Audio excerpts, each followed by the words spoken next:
একলা ঘর আমার দেশে সকলকে স্বাগত জানাই।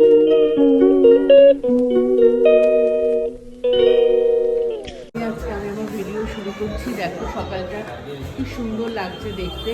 এবার আমি নিচে যাব, নিচে গিয়ে আমি দেখাচ্ছি সকালে যে এবার ডলি আর জীবনদা দাঁড়িয়ে আছে। এরা সবসময় একসাথেই থাকে, অবশ্য হ্যাঁ সবসময় ওরা একসাথে থাকে। এদের দেখানোর আমার কিছু নেই, মানে নতুন করে আর কি বলবো। নতুন কাপেল আর কি, ওদের 1 ইয়ার্স মানে বিবাহ হয়েছে। এবার দেখো সকালের সমুদ্র কি ভালো লাগছে। আমি বলেছিলাম না যে সব দেখাবো।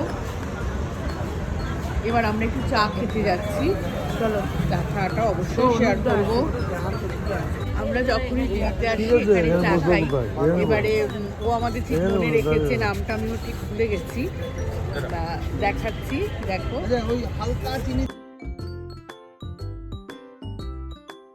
গরম গরম চা পেয়ে গেছি হাতে সকালবেলা। ভীষণ সুন্দর একটা ওয়েদার। চাটাও এখনো মুখে দিই। আচ্ছা দেখো, একটু তোমাদের সঙ্গে শেয়ার করছি। তখন ডলিকে দেখিয়েছিলাম, এখন দেখাচ্ছি নন্দিনী চলে এসেছে। ও একটু লেটে এসেছে। আমাদেরটা দ্বিতীয় রাউন্ডে চা হচ্ছে। আগে মাটির ভাঁড়ে চায়ের কাপে। এই যে আমাকেও আমি একটু দেখিয়ে দিলাম, এই যে সব বসে রয়ে চা খাচ্ছে। এটার একটা আলাদা মজা। সবাই সমুদ্রের পাড়ে বসে দেখো শসা খাচ্ছে। ভালো ঢেউ আছে, সবাই শসা খাচ্ছে। আমি খাবো না, আমি এখন চা খেয়েছি, তাই আমরা পরে খাবো। এই বসে সব সকালবেলা এখানে একটু আড্ডা হচ্ছে। আবার আজকে আমাদের টিফিন হচ্ছে পুরি সবজি। আমরা সবাই আজকে পুরি সবজি নিয়ে বসে পড়েছি। এসে পুরি না খেলে চলে? পুরি পুরীতে এসে পুরি না নিলে চলে। একটুখানি এ নিন জীবন, আমার থেকে একটুখানি চলে। দেখ ওয়েদারটা দেখ, মন্দিরের মতো ড্রেস করে নিয়েছে, কি সুন্দর দেখো গ্রিন ডলি। এই যে আমি তারপরে একটু মার্কেটিং করে তারপরে আমরা আবার রুমে ফিরবো। এই যে সম্বলপুরি সব দোকানে এসেছি। নন্দিনী শাড়িগুলোকে সিলেক্ট করে রেখেছে অলরেডি। দূর থেকে দেখাচ্ছি, ওর যেটা পছন্দ নেবে। এগুলো ডলিও সিলেক্ট করেছে, কে কোনটা নেবে আমি জানি না।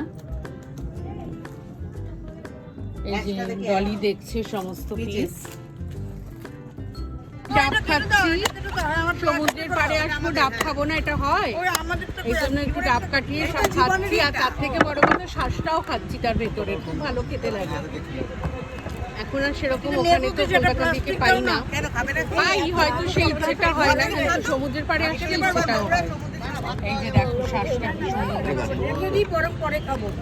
লাঞ্চ চলে এসেছে, দেখো গরম গরম বেগুন ভাজা, ডাল, রাইস। এবারে খাবো, খেয়ে এবার দেখি টুকটাক বিকেলে পুজো দেওয়া আছে, সেটাও দেখাবো। সব দেখতে